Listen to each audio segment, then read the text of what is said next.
Hey, Bob here. Just on my own, sitting in my car right after watching. Get a little light there.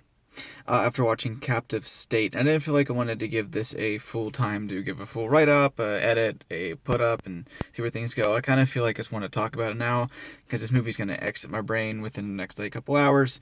I'll start thinking about us. I'll start thinking about us again, and there we are. Um, so Captive State is directed by Rupert Wyatt, who made Rise of the Planet of the Apes back in 2011. Fantastic film. I'm not sure what else he's done off the top of my head, and I'm not sure who wrote it. I forgot to look it up before I started this video. But this is really a nothing movie. It was kind of supposed to come out around the time of Godzilla, then it was pushed back, taken off the schedule, then dumped on March 15th against Wonder Park, and it kind of just fizzled out without much fanfare. And because there isn't a lot to really talk about except for how disappointing and awfully made this movie is. So it's not like awfully made, it's well shot. The actors are pretty alright, like John Goodman, Vera Farmiga. I love seeing Kevin O'Connor, James Ransbone, whatever his name is, Deputy So and So from Sinister. People I do like. There's a bunch of the main characters, a pair of brothers, are people I don't recognize. I've probably seen a couple things, but I couldn't tell you the names off the top of my head. They didn't seem familiar in the credits. They didn't seem I'll look into them later. But the John Goodman and Vera Farmiga are definitely the two big names from here. And here's the thing about that. They don't have a lot to do with the overall plot. They ultimately do at the end, but for the majority of the... I'm going to go spoilers here, just for record. For the majority of the movie, they're just there. Vera's in 3 scenes, and until the third one, and then a later revelation scene, when you see everything in response, like, oh, okay, that's what they're doing. Oh boy, that's where she comes into it. You can really, but with a little bit of rewriting, you can cut both John Goodman and Vera Farmiga right out of the cast. Same thing with Kevin O'Connor. Alan Rook's character kind of pops in for a couple scenes. Cameron from Ferris Bueller, and he's also in Spin City with Barry Bostwick, everything. So our basic plot is it's about 9 years after an alien invasion, in which aliens say, apparently they come up like day the Earth stood still style, being like, look, y'all done fucked up. We're going to take over your planet, or we're going to kill you all and just take it over anyway. So please surrender. And our leaders do. We pick up 9 years later, and we're told from our main characters, Phoenix, terrorist organization, resistance organization, that the aliens are oppressors and destroying everyone and pulling everything apart, but we don't see any of that in the actual movie. And that's my main issue here is we don't have the context that they're trying to present to us as saying this is an oppressive government that's causing everyone pain and ripping everyone apart. We don't see that. We see people going about their day. We see everything. We don't see police presence until people do violent actions. We don't see the aliens all over the place. The aliens are barely in the movie. They have human liaisons because they're called the legislators, and they live underneath the ground. So we don't really see them very often unless they're in an active response to something that's happened to them. Now, of course, we do know that leaders will haul off to their thing and make it seem peaceful, but we're never given that sort of understanding of what they're actually coming from, thus leaving us to kind of feel like our good guys are really the bad guys in the situation. Though I understand in the context of everything that they're probably still kind of in the right, but we're given nothing of that on the surface here. We see one instance of a form of brutality in which a worker at a plant is taken away by a couple masked men after being seen by one of the drones that are around. But they do this because she took a chip from the plant. Our main character, I can't remember his name at the top of my head, starts with the G. He works at a plant where he takes old SIM cards and uploads them to the alien cloud and then destroys the chips. This worker kept one of the chips and got caught for it. So it's not like a random thing where she just looked at the wrong person and they take her away. She stole from her job, and that's really it's a big response to stealing. But also, it's something that she did, and with that action of knowing where this is going to go, And that's our only real indication that anything is really, really fucked up here. Later on, they talk about the aliens are actually fracking our planet, taking away all our resources in their big planet ships. But we never given any indication of that anywhere throughout, besides being told by our main characters that this is what is happening without any real source. It's like it's literally writing at the beginning of the movie of forms of a journal from someone. Speaking of our main, they're called the Phoenix. And they're the worst secret organization of all time. They put these big ads in the newspaper that Alan Rook runs, that he's an editor for or something like that. That essentially, if you want to find out who these people are, you give them a call and they tell you where to go. You should know where to go because there's spray painted on really obvious bright orange Phoenix symbols all over the place in the building that I was working out of. You walk inside, you know the right person. Hey, you're in the organization. Hey, so it's not really well hidden.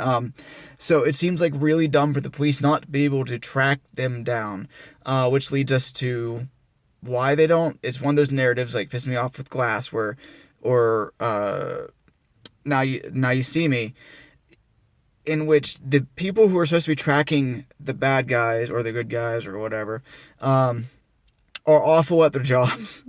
Because they're part of it. And it's just infuriating. This type of narrative device pisses me off because it's lying to your audience straight up. When you have people acting on their own and you see them getting towards the inner circle of the people they already know exist, that's false narrative.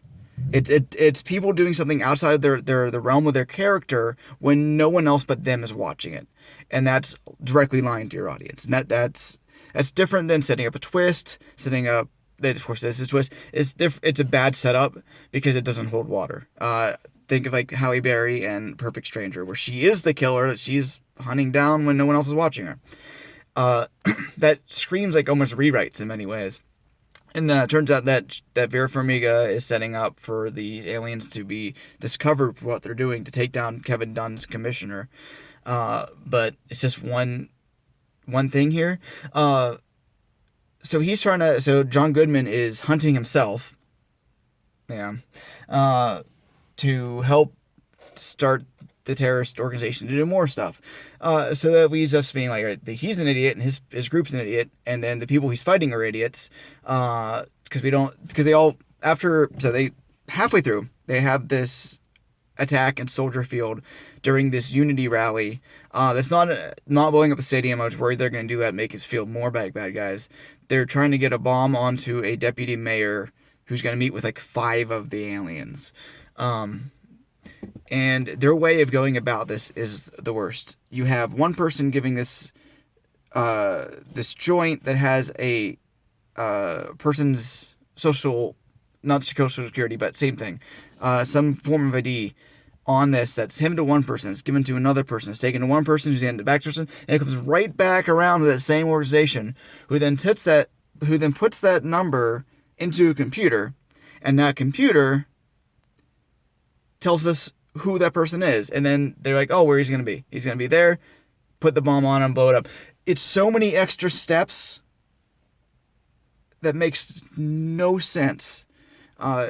This doesn't add up at all, and it's so much without context. I said we don't see the oppressors being oppressing, so we're not sure we're rooting for, and there's no tension. That gives us no tension for giving nothing outside of their little world. We're not seeing the bigger world. The world building isn't there enough to make us care about what they want. And without a police presence or any sort of weird presence above everything, there's no tension to it. The only tension maybe comes in the bus sequence, where after the terrorist attack, the people who commit it are trying to escape, all in the same 2 buses, when they're being watched.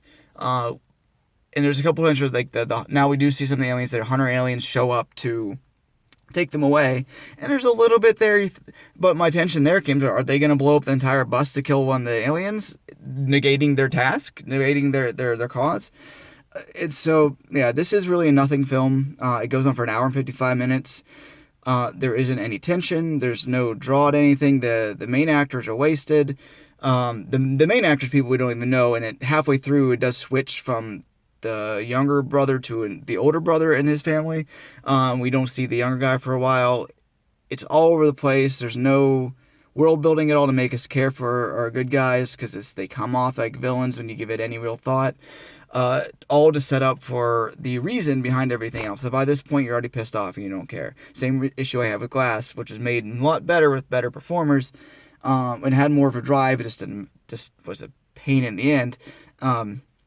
So Captive State is an uncaptivating movie, to use the low-hanging fruit that probably everyone has. I haven't read any reviews yet. I don't like to read reviews until I go in to watch the movie. So I don't recommend it. It's a waste of your time. Not even a fun, bad movie. It's just a nothing movie. This is like a D+. It's not entertaining in any way in its badness. It just exists to be seen, forgotten, and then be like, oh yes, I think I remember that movie. So when you're at the theaters this week, in the coming weeks, to see Us instead, that's fantastic. Review for that's coming. I know putting the review for this up before I did for Us, but I couldn't do any typing today because I hurt my finger.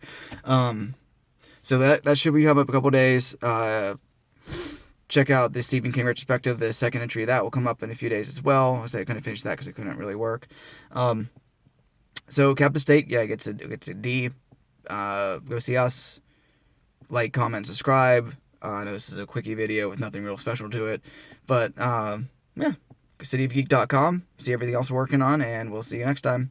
Bye. Next video like this should be Dumbo with me and Cody on Thursday night. Bye.